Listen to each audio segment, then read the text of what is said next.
to be live for the first time. Well, I won't say for the first time. I've had premieres on this channel before, but this is the first time that I'm officially going live on this channel. And there's a reason why I wanted to do it this way. There's so much I want to talk about, and I felt like I was going to be talking about it for quite a bit of time. So I figured just do a live stream. That way, people can just join in and chat if they want to, and it makes it a lot less hard on me when I have to come to editing and doing stuff like that. So you're basically just getting raw Isaiah for the entire thing. That's all I could say right there. Um, ah. So I'll wait a little bit for people to come in here. Let me go ahead and grab my water, as a matter of fact. Or should I say it's my vitamin water, because, yeah, I need a little bit of a boost. It's been a long day. So I'll give you guys a couple of minutes to get in here.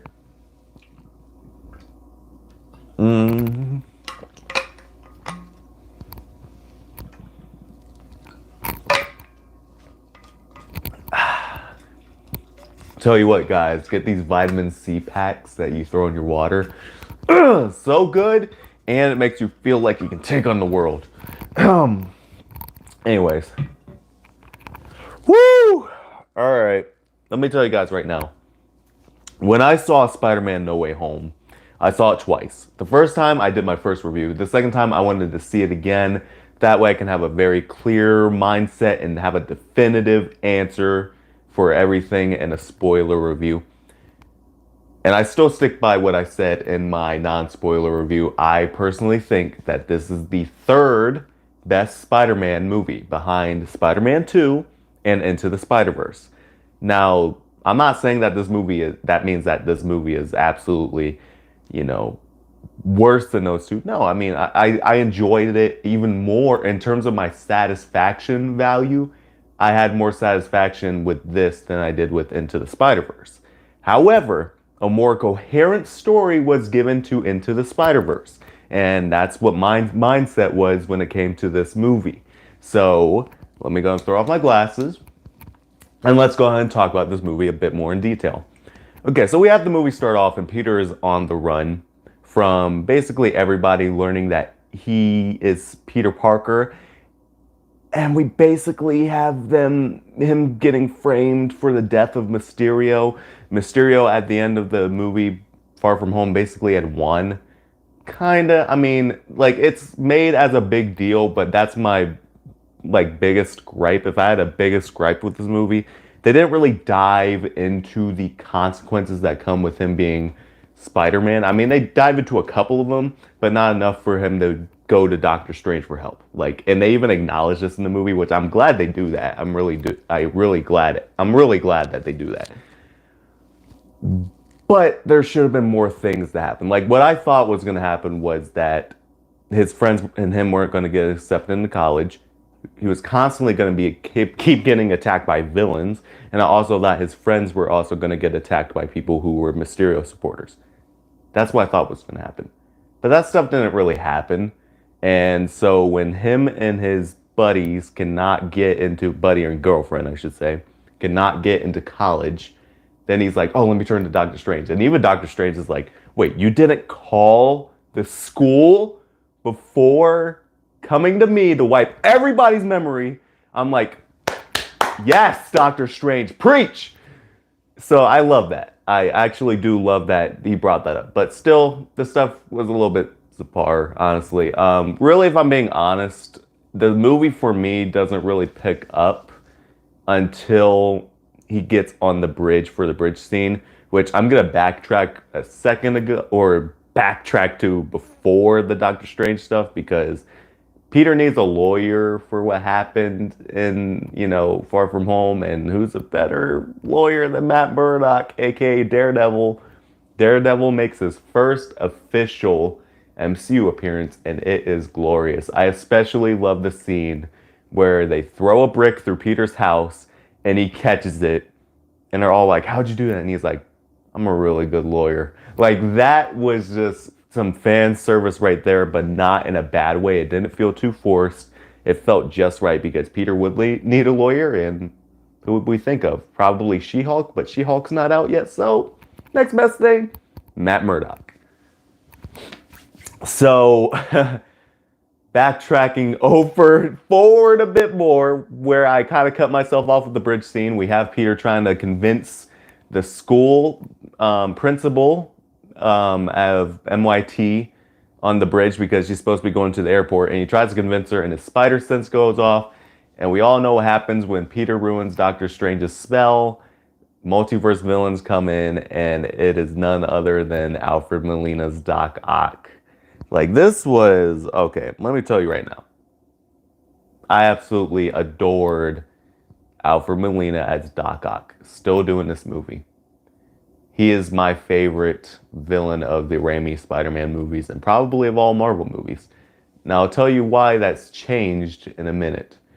But for right now, yeah, he's amazing, and his appearance is amazing. And this is where I noticed in the movie where the action has really stepped up.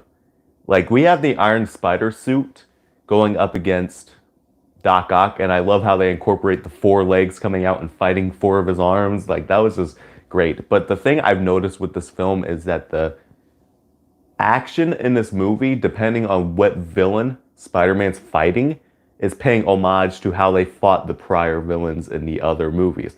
For example, that bridge fight I'm talking about right now, it's a lot more hand-to-hand against Doc Ock and a mix of webbing. Like, and not an over excessive use of webbing like in Far From Home or Homecoming. It's actually like fist fight, web this, pull a car towards him, punch, kick off of him, use the spider legs. Like, it's a lot more similar to the Raimi Spider-Man 2 fights with Doc Ock, where it's fist, webbing, and then it was just a lot more back and forth like that. And it showed Doc Ock counteracting everything that Peter was doing, which felt very in line of what he did in Spider-Man 2. So it was cool that they were able to bring in those things, those memorable moments or memorable fights, kind of being in the same vein. This isn't the best fights to me.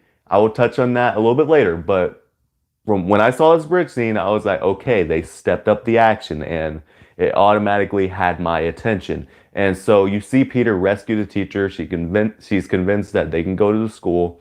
And what was cool was we were all speculating that Doc Ock took the nanotech from the Iron Spider, which did happen. But what we didn't know was going to happen was that Peter was able to control the arms, and he has control of Doc Ock. So that's one villain down. And they bump into Green Goblin for a slight bit in the bridge, but then Doctor Strange portals him away and basically confronts him. He already captured the lizard. He's already in the prison. And they basically have to send all the villains back to the points before they died and send them back so that way they can just get everything under control in the multiverse. All right, well, that was a mouthful. I'm about to get some more water. Hold on a second, and I'll touch on more stuff.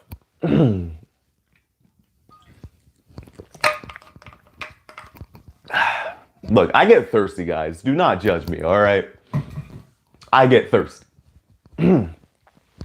So, touching on that more, basically Doctor Strange enchants his Iron Spider bracelet to basically capture the villains with one, web them, and they go back into the prison. So, and then basically they have Peter.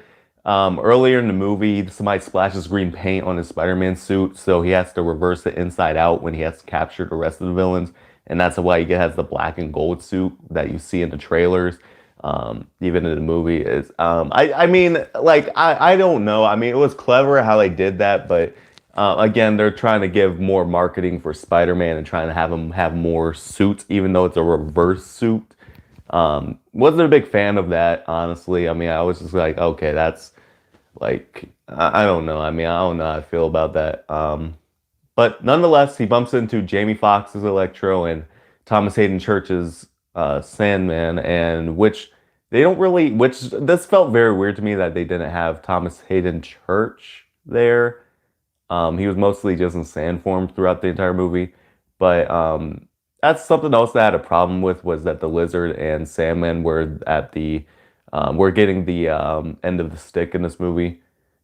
or the short end of the stick, I should say. But seeing as many characters as there were in this movie, um, they didn't really need to be focused on, so it didn't really bother me that much. Jamie Foxx Electro, it was cool how he showed up in his blue form for a minute, and then the original Electro music kicked in, where it was like boom boom, like what I'm talking about. Like, say what you will about that soundtrack, but I actually liked the electro elements from the Amazing Spider-Man 2. I thought it was really unique, different, and actually was kind of cool on telling us what was going on in Max's head. I mean, I understand show instead of tell, but it was cool. It went along with music. I thought it was cool. But then they have Jamie Foxx go back to normal, and he doesn't have the comb over and everything. Which again, they don't really explain the new body, but I guess you don't have to, because I guess they try to use that as part of his motivation as why he wants to stay there. Um, but it just felt a bit weird to me that he just got his body back. Like that's just like, okay, so how'd that happen? I mean, he still has his powers, but like it's just like, how'd he get his body back? Like they don't explain that. Um, we definitely have Willem Dafoe Green Goblin having some voices in the head. And when that happened in the theater, I was like, oh, because he had the mask up on a dumpster and he's looking at it like in the previous movie where he's kind of crawling towards it. But he grabs a rock and bashes the mask and it breaks. And that was such a cool scene, because what I think personally happened, and this is my theory, the moment he bashed that mask, Norman Osborn and the Green Goblin became one person. So basically, Peter goes over to the feast center where Aunt May's running it, and she basically encourages him to help all the villains. Which again, a lot of people were kind of like either iffy on that or hating that. I liked it because it kind of teaches on what Peter's morals are later, and it's very much in line with a lot of Spider-Man's morals and ideals if you really think about it. And she basically lets him know, like, you got to help these people. Which again, I will touch on that a bit later, but it was a very important scene for Peter to hear that, and it was a very important scene to build up what happens later in the movie, because the second half is when it really picks up. Like, it goes balls to the walls crazy, man. Like, it is absolutely insane, the stuff that happens. So Doctor Strange basically, it's like, oh, there's Green Goblin, teleports him into the cell, and he's like, all right, time to send him back. He has this cube thing, and he's like, I gotta send him back. And Peter's like, he's like, you can't send him back to die, because maybe we can help him. And he's like, if we don't do this, then the whole multiverse is screwed, Peter. And he's like, but what if we can help them? What if we can change them?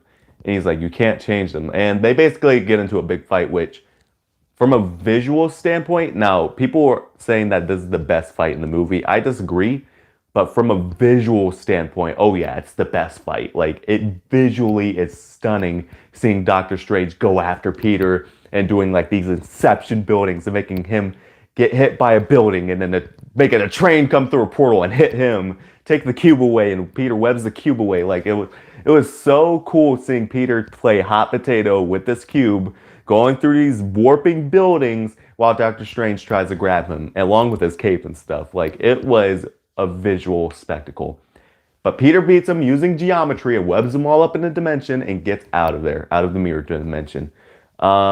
Basically, Peter beat Doctor Strange, which people were like, oh, how did Spider-Man beat Doctor Strange? You notice that Doctor Strange wasn't even trying to really hurt Peter. I mean, if he wanted to, he could have beat him, but like, you could tell that he even tried to talk to him again in the middle of the fight. Like, Doctor Strange was not trying to hurt Peter at all. So that's my answer to that. On that note, time to cure my dry throat again. This is why you guys see why I edit, because whenever I don't edit, I get dry throat, and so I do pause every now and then for like a water break.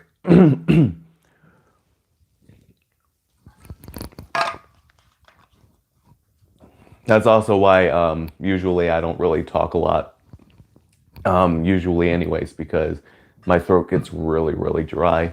If I am talking a lot, and then I'm definitely doing stuff like that where I go to get some water.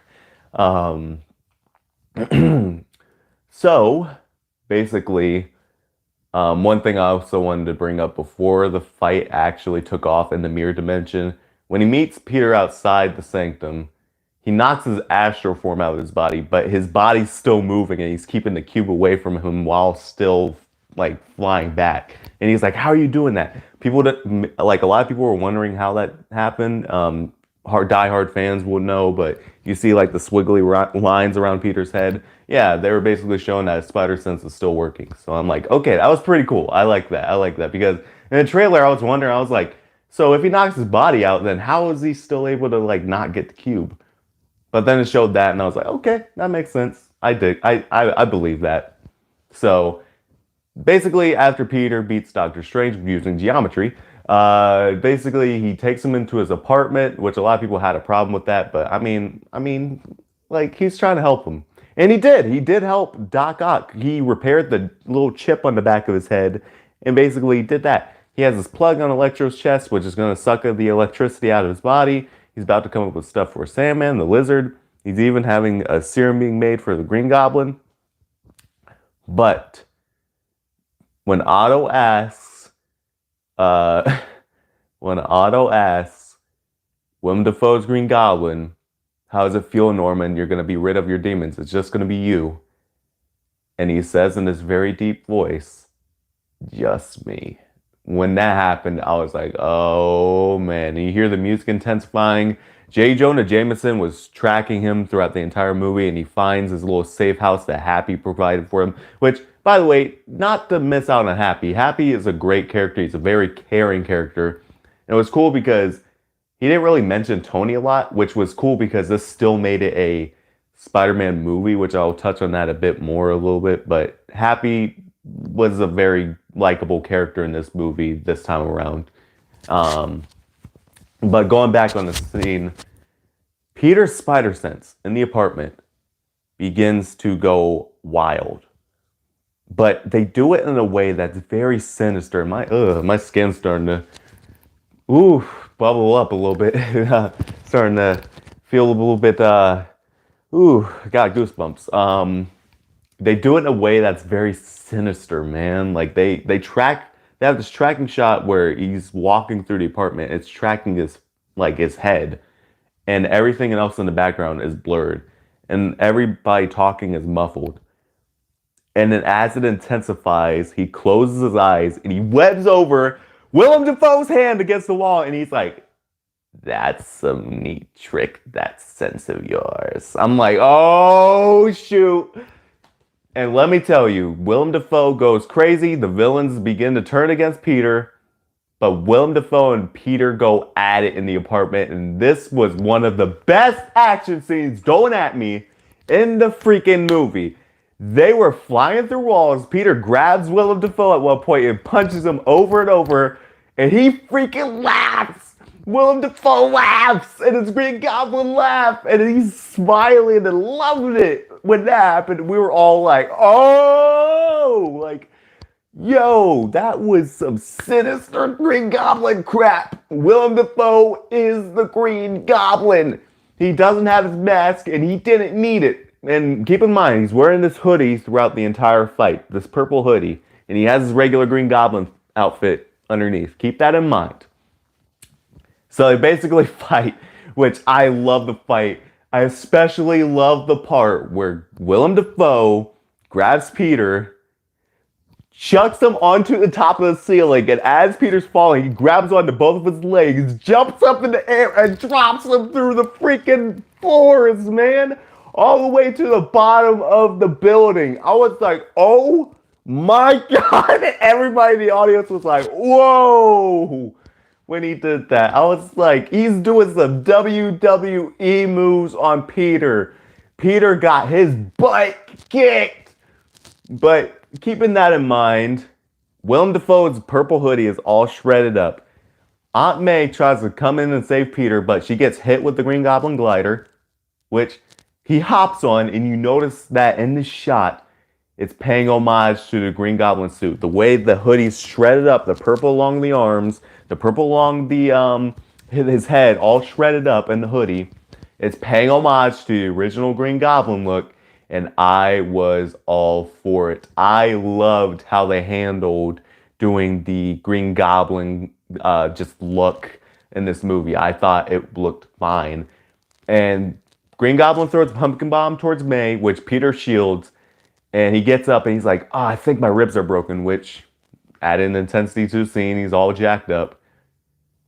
Aunt May gets back up, and she gives him the great power with great responsibility line, which at first I was like, it's her says it, but when and that movie kept going through, I realized why they did it. Peter didn't have that much of an impact from Uncle Ben.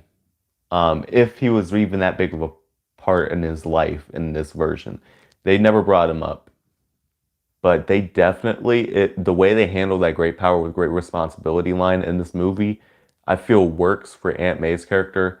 It's even more heartbreaking when, I'm not kidding, seconds later after she gets up, she looks at her hand, and at that moment I knew she was done because I looked at the amount of blood that was on her hands and I was like, oh shoot, she's bleeding out.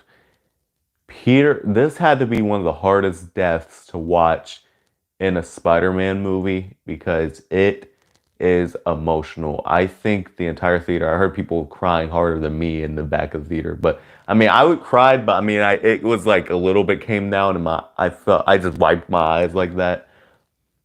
But she basically, like the way they played is just so realistic in the way that she's just in shock and doesn't even know that she's dying, and she's still trying to make sure that Peter's okay, which showed the type of person that Aunt May was, and to show that she wanted him to continue being a good person, continue helping people, and to use his powers, like they said, for the greater good. And just watching Peter's reaction and him saying, I'm sorry, when he's up against her head like that because this Department of Damage Control is coming in and they're like shooting at him and he gets hit in the shoulder and Happy's yelling at him to run because they're about to arrest him. It's hard to watch. It's one of the hardest Peter Parker death scenes, or one of the harder character death scenes in a Spider-Man movie I've seen in a long, long time. And it gets super emotional. Like, just seeing May die like that is so hard to watch.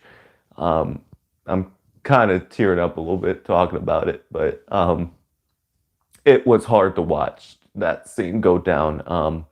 And he just had to run, and he stands in the rain in this very beautiful shot where Jameson's reporting on how he messed up and how he made his mistakes, and saying that whatever he touches is going to come to ruin, which is the worst thing that Peter could ever hear right now.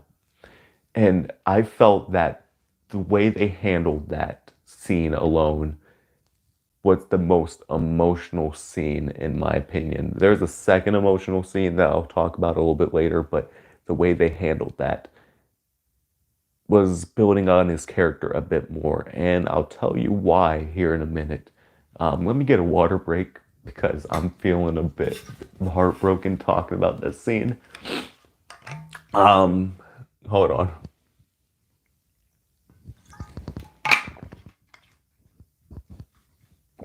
You heard that gulp. Anyways, from an emotional scene to a little bit more of a lighthearted scene, Ned and MJ are wondering where Peter is, and they use the sling ring to look for Peter. I can't contain my excitement, man. Woo! Okay, hold on. So Ned, which again, I thought it was stupid that Ned could use the sling ring when it took Doctor Strange days to use it. And if they're setting him up to be a wizard, no, I hate Ned. I'll talk about why I hate Ned in a bit. But yeah, but still, I mean, I didn't mind what they're doing here just to get these characters. He sling rings and he says, I want to see Peter Parker. Andrew Garfield, Spider-Man, runs through and the crowd goes wild. We all went crazy when Andrew Garfield came in and he took off his mask. We all went even crazier. So they even asked him, like, I love the dynamic between him, Ned, and MJ, where they're like, prove you're Spider-Man. And he hops up on the ceiling, does one hand, and he hangs off of it, and they're like, crawl around. And he's like, crawl around. He's like, they're like, yeah, that's not enough. And he's like, I think this is plenty. And they throw bread at him, and he's like, I don't have spider sense for bread. Like, that was great.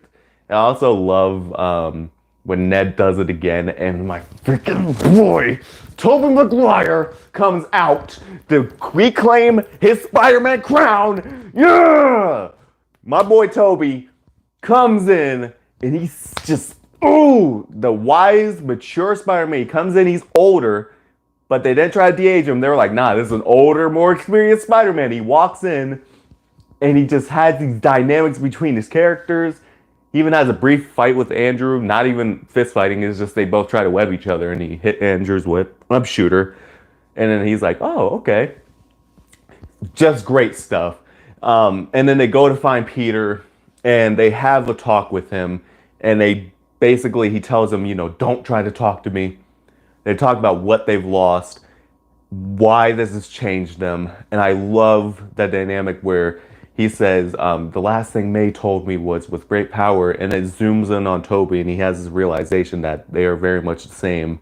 And he says, comes great responsibility. When people heard that, people started clapping, and it was emotional. And then he was like, how do you know that? And then they're both like, it's what Uncle Benside said before he died.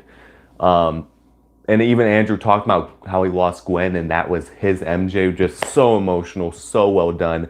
If I had to be honest, between all three of them, even though this is a Tom Holland Spider-Man film, and I'll talk about that in a bit, Andrew Garfield, for me, when he came on screen, he started stealing the show. I was just, that I kept saying this over and over again. Maybe not my personal favorite Spider-Man, but he's the best actor to play Spider-Man. And his scenes, honestly, with him talking about things, so good. Andrew Garfield is very underrated. I never thought that he was the worst. I thought he was almost the best, but it's just the writing could have been better for him. If he had better writing, top Spider-Man, easily. Easily. But Tobey had the better writing, and his acting as Peter Parker did it for me. I'll talk about that in a minute. Let me get some more water. I'm too hype.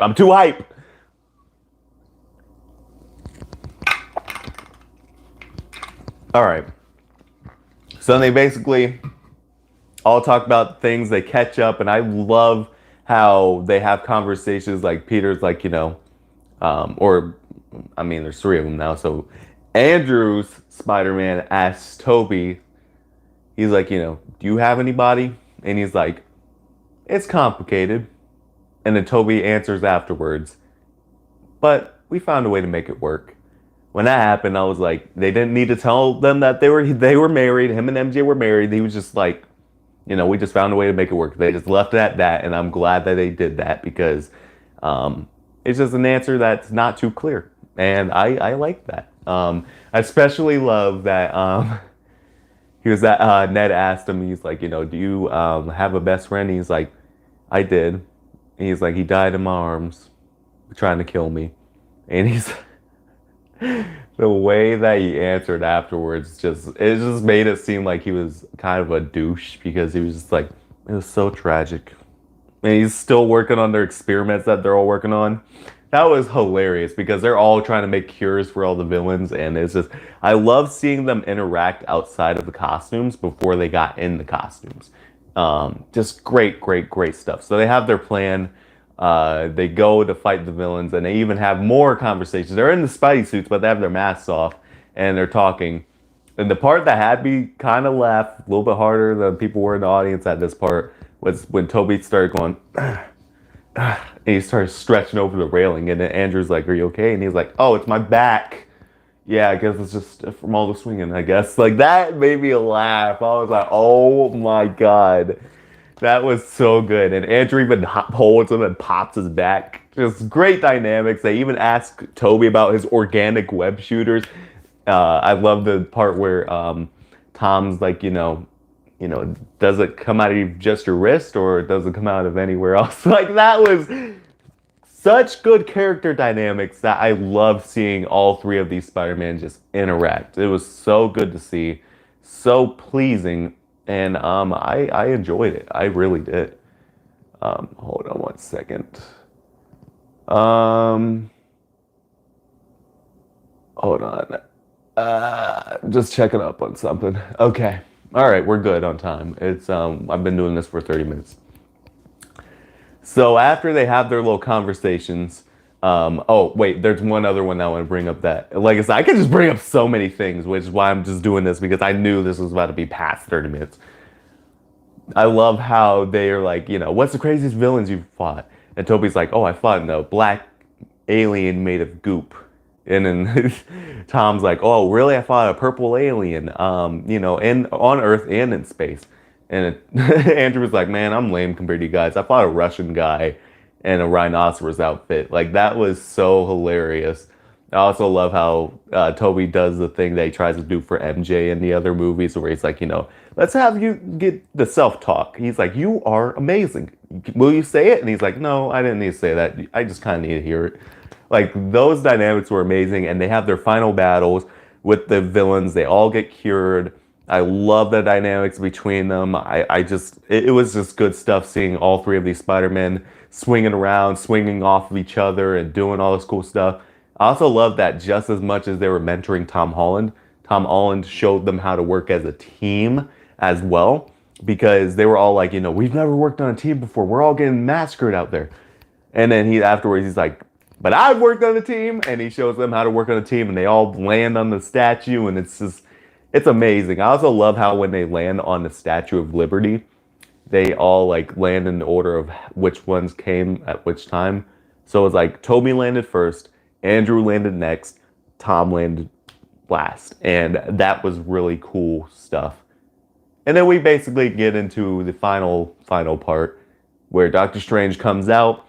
He's about to use a cube thing to send everybody back home, which, before I touch on that, just hearing the original themes for Andrew and Toby, just amazing. When it's just good stuff. Hearing it matched up with the Tom Holland theme, very good. So Doctor Strange is about to hit the button. Green Goblin comes in. Does the Spider-Man want to play? Like, oh my God, Willem Dafoe is so good. And so basically he tricks them. He basically takes the cube, Doctor Strange takes it back, and as he's about to hit the button, he puts a pumpkin bomb inside of the cube and blows it up, making the multiverse get into all sorts of chaos. The sky's cracking, Doctor Strange is trying to hold it together. Also, I want to touch on something else. Otto Octavius in the final battle shows up and he grabs Toby and Andrew, and they're like, Otto, and then Toby's like, Otto Octavius, no. And he's like, puts the machine on Electro's chest and brings him back to normal. Good stuff, seeing Otto on the good side. Like, he was like, no, I'm going to do the right thing. And, he helped them. He helped them win. And they couldn't have done it without him, honestly. But going back to the whole stuff going on with Ben. So, MJ falls from the trailer. You see that in the trailer. She's falling, and then Tom jumps down, tries to reach her, and Green Goblin sideswipes him, takes him off. So she's still falling, and Andrew sees this, and he jumps after her and catches her, man! Ugh! My boy! Yo, Andrew Garfield had his redemption! Man, the death of Gwen Stacy was one of the most emotional Spider-Man movie deaths. I think it's my number one. To see him redeem himself like that, my boy, well done. And then he asks, are you okay? And she's like, yeah. And he begins to tear up. So good. Tom makes Green Goblin crash afterwards. And this is actually, like I said, the apartment fight was good. All the fights between Tom Holland Spider-Man and Green Goblin were the best fights to me personally. Just the best fights. They were just so visceral, and they were fist fighting, and he was even using his webbing. I also love how, like, Willem Dafoe doesn't have a mask after a certain point of the movie. And it's just because Willem Dafoe's face, no offense to Willem Dafoe as like a person and an actor and the way he looks, his face literally is the Green Goblin. Like, all you need to do is paint it green, and he's just like comic accurate Green Goblin right there. Like, the facial expressions he has throughout the movie, Green Goblin, that is the Green Goblin, along with the voice and the way he goes. Like, I was like, oh my God, it is so good. Even when he pulls out the blade, he starts whistling. Like, I was like, that is so good, man. Like, he is just the Green Goblin.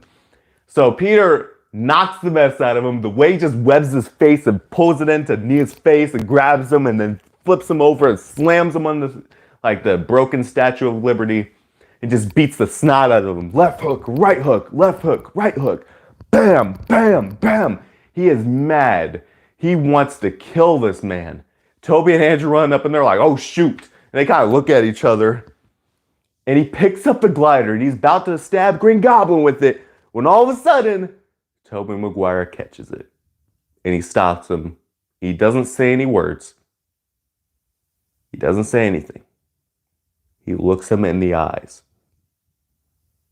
And his look alone is enough to let him know, don't do this. Don't make the same mistakes that I've made. And that scene to me was so beautiful. But of course, Willem Dafoe has to be an idiot and stabs Toby, which we all got mad at first because we were all like, you're not going to kill off Tobey Maguire after bringing him back like this after years. Thankfully, they don't. Green Goblin gets cured. They stab the cure in his neck and he's cured. He's back to normal. And then Andrew runs up to him. He's like, are you okay? And he's like, no. Yeah, I'm good. He's like, I've been stabbed before, which it was good. It was a good joke.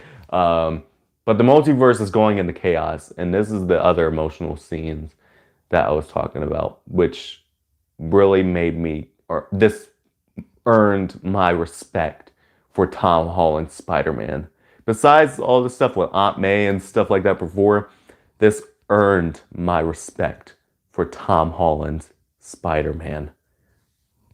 They basically have this moment where he talks to Doctor Strange. He's like, the multiverse is going to chaos because it's all your fault.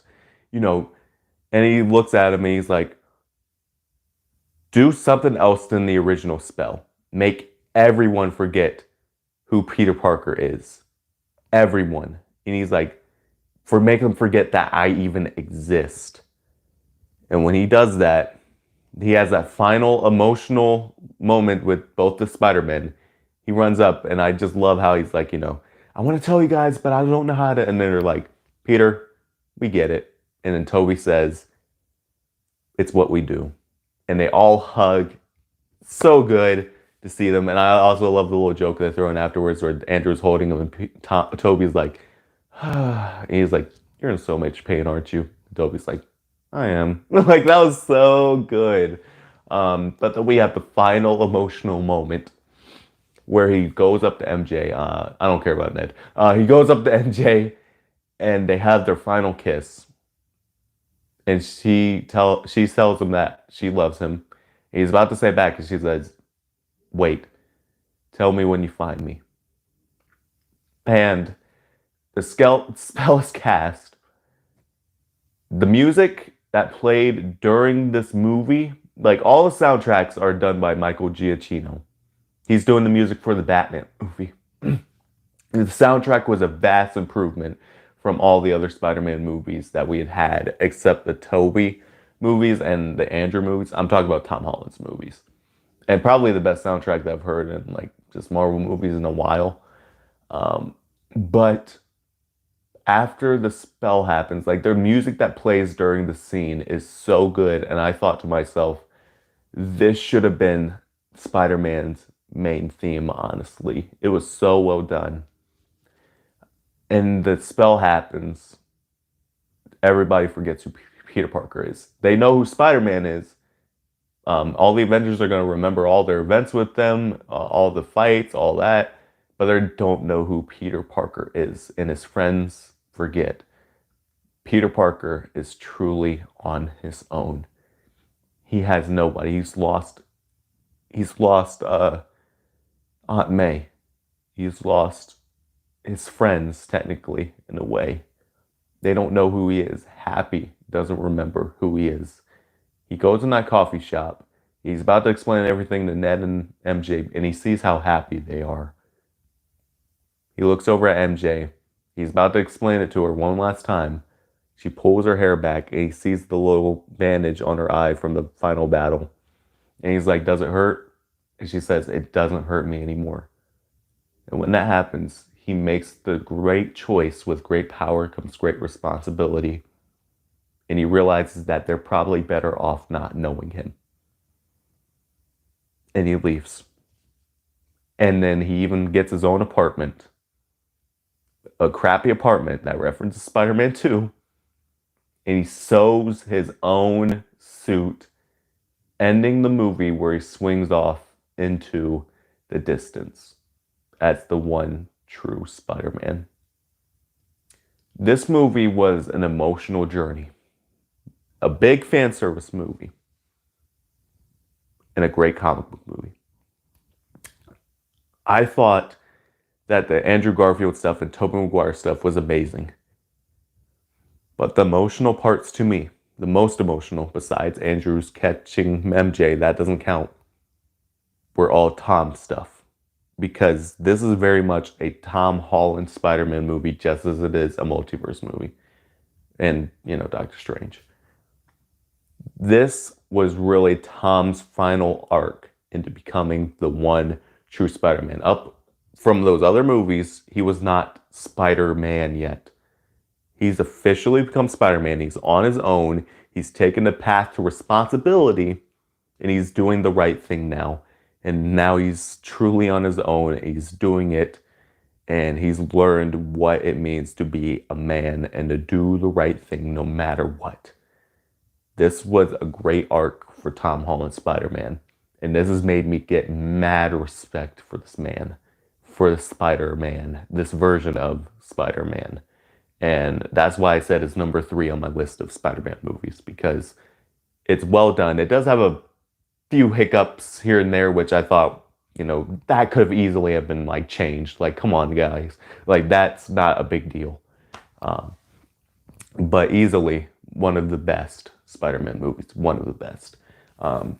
Which surprised me because everybody's telling me, this movie's great. This movie's number 1. Not number 1, but definitely one of the better ones, and outweighs a lot of the other ones too. Just very well done, very well done. Storytelling was good, acting was amazing, fan service great, but still kept to what the heart of the character is. And that's why I said the best Spider-Man movies are the ones that have the heart, and this had the heart. So, very well done, Marvel. Round of applause to you guys. Keep going down this path of him being by himself.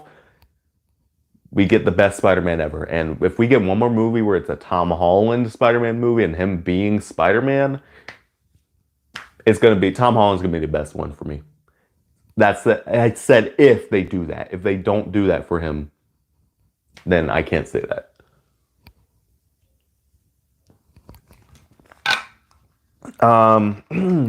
That was a mouthful. But yeah, that's my thoughts on No Way Home, my spoiler thoughts. Very, very well done. So I do have some theories. Number 1, the whole Tom Hardy disappearing thing, that was a little bit of a letdown, but didn't disappoint me that much because I felt like the tone of Venom would not match well with Tom Holland's Spider-Man. No offense to people who love Venom, but it wouldn't match well with Tom Holland's Spider-Man. It really would not. It would feel very off-putting for this version. But he did leave a little bit of black goop on the desk, which is going to lead into something I was thinking about. The Secret Wars. They're supposed to be doing a Secret Wars movie. And normally what we associate the original black suit in the original comics got on Peter Parker from being in a different area during Secret Wars. And that's what's going to happen. I can see the direction that they're going in. If they go in that direction, that's crazy. That's going to be great to see. They also have a post-credit scene, which it's out now. We already got it. The Doctor Strange trailer, everybody who saw that movie was going to get the Doctor Strange trailer early. So that was cool. It's great lead up. We get to see Sorcerer Supreme Strange, but that's not what this video is about. Great movie. I loved it, and I'm excited to see the directions that they're going with Spider-Man, especially the whole black suit stuff afterwards, after Secret Wars. That'll be great. But yeah, what'd you guys think of the movie? Did you guys love it? Did you guys not like it? Is it the best Spider-Man movie? I don't know. Let me know down below. I know this is a very different style of video. Let me know if I should do more of these so I can just get my thoughts out more clearly or out more. And do, or maybe I just do spoiler reviews like this from now on, because I felt like I was able to get my mind out without having to worry about editing and stuff like that. So, just very good stuff. I'm glad that you guys watched this. I'm glad that anybody who's joined me right now watched this along with me, or watched me talk about this. I appreciate all of you guys for supporting me so much. I am very close, 95 subscribers, 5 more away from 100. Let's do it. I've been doing this for 3 years. We can get to 100 subscribers, guys. Come on. Hope you guys liked the video. Time for me to stop being awkward. If you guys like the live stream, I can't say video, subscribe today to join the idealization. And thank you very much for rent. That's funny. All right. Yeah. Thank you guys very much for joining me. I don't know what to say. You guys are awesome. Also, okay, so actually I do have one thing to say. I know I said over and over again the video is over. What do you guys think? What's the direction you guys think will be for Tom Holland Spider-Man? Like, what direction do you think there will be? Also, the other reason why I didn't like No Way Home as much as Spider-Man 2 and Into the Spider-Verse, like I said, number 3 for me, was also because a big character flaw, Ned. I stopped liking Ned ever since Far From Home, and he's even more annoying in this movie. Okay, anyways, that's just my little... All right, thank you guys for watching this spoiler review, and yeah, thank you very much. So, bye.